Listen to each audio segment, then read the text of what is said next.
Have you ever thought about what happens when we get to the absolute edge of what we know? You know, that point where our best science, our sharpest minds just run out of road? Well, today we're going on a journey right to that edge. We're going to chase down two totally different, but you'll see, strangely similar questions. One about the universe and one about us. So let's just dive right in with the big one. What are the limits of science? I mean, we think of science as this engine of truth, right? It gives us hard, provable facts. But what happens when we ask questions that are so massive or so deep that the very idea of proof starts to get fuzzy? And we're going to explore this by looking at two worlds that seem poles apart. On one hand, you've got the wild, mind-bending world of theoretical physics, scientists trying to figure out the fabric of the entire cosmos. And on the other hand, you have that deeply personal, very human search for meaning, the fabric of our own lives. All right, first up, let's head out into the cosmos. We're going to the absolute frontier of physics, where a huge challenge is shaking the very foundations of how science has always been done. Okay, so the textbook version of science, the one we all learned in school, it's pretty straightforward. You come up with a theory, that theory makes a prediction, and then you run an experiment to see if you're right. If the data fits, great. It's all about that hard, observable proof. But here's the kicker. What happens when our theories get so good, so advanced, that they start describing things we physically can't build an experiment to see? Ideas like string theory or the multiverse. They are mathematically beautiful. They could change everything. But how on earth do you test them? And listen, this isn't some what-if scenario. It's happening right now. For more than 45 years, not a single major theory in fundamental physics has been confirmed with a conclusive experiment. And yet, a lot of the world's top scientists really trust these ideas. It's this huge gap between belief and proof, and it's a problem that's not going away. So what do? Well, some physicists are working on a new kind of tool. It's called non-empirical confirmation, or NC for short. Think of it like this. If you can't test a theory's predictions directly, maybe you can build confidence in it by looking at all the evidence around the theory itself. So how does this actually work?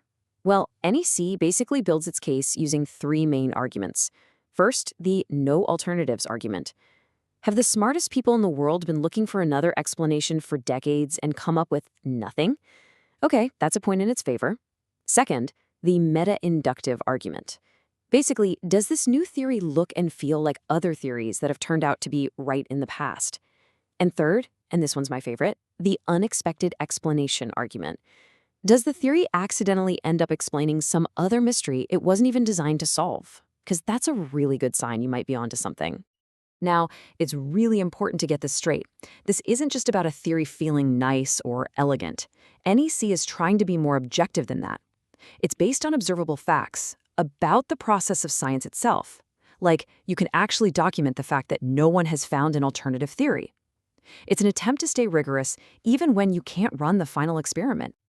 Okay, I want you to hold that thought, this idea of finding a way to trust something without definitive proof. Because we are about to make a hard pivot. We're leaving the cosmos behind and coming right back down to Earth, to the very core of our own lives, that search for meaning. This comment from a Reddit user just nails it, doesn't it? Science is absolutely brilliant at explaining how everything works, the mechanics of a cell, the laws of gravity, all of it. But when you ask that simple, profound question, why are we here? Science tends to get very, very quiet. And this user points out a potential trap here, something sometimes called scientism. It's the belief that if science can't measure it, it's not real knowledge.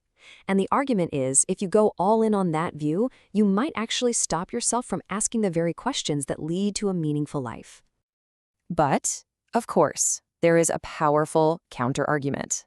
This user, ZapSmith-Brannigan, says, look, it's not that science is the only way to know things, but it is by far the most reliable way we have to figure out what's true. And for a lot of people, that reliability is everything. And this comment, wow. It really hits home why this isn't just some fun dorm room debate. It's incredibly important. As this user puts it so perfectly, life is full of challenges, and facing those challenges without a sense of meaning or purpose can feel like an unjust hell. Meaning is what helps us make sense of the chaos. And here, the same user clarifies a really important point for the naturalist worldview. The argument isn't that you can find your life's purpose in a test tube. The point is that you don't need supernatural beliefs. You don't need magic to build a rich and meaningful life. That purpose can be found right here, in the real world. So, we've got these two huge, intense debates happening in parallel, seemingly worlds apart. One's about the very nature of reality, the other's about finding personal purpose.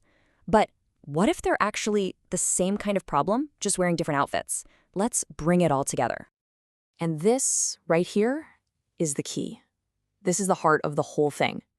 When you get to the biggest questions you can possibly ask, like, what is the universe really made of? Or what's the point of my life? The scientist and the philosopher, the physicist and, well, you, suddenly find yourselves in the exact same spot. The hard empirical facts just run out. Just look at how stunning the parallels are. On the cosmic side, the challenge is a lack of direct proof. On the personal side, it's a lack of one-size-fits-all objective answers. So what do? We invent tools. The physicist uses non-empirical confirmation to build a strong case. We use things like philosophy, our relationships, introspection, and stories to build our own case for a meaningful life. And the goal is exactly the same: to build a working model, a viable theory that helps us make sense of it all. So here's the big takeaway. Maybe knowledge isn't just about collecting a pile of facts. Maybe, at its deepest level, it's about building a coherent story. Whether you're a physicist deciding to trust a theory that can't be proven yet, or you're a person finding meaning in your family or your work, you're doing the same fundamental human thing. You're building a story that works, a story that makes sense of the world around you. And that leaves us with one last question, and this one is for you to think about. When you get to that edge in your own life, when the clear-cut, provable facts just aren't there, what story do you choose to trust? And why?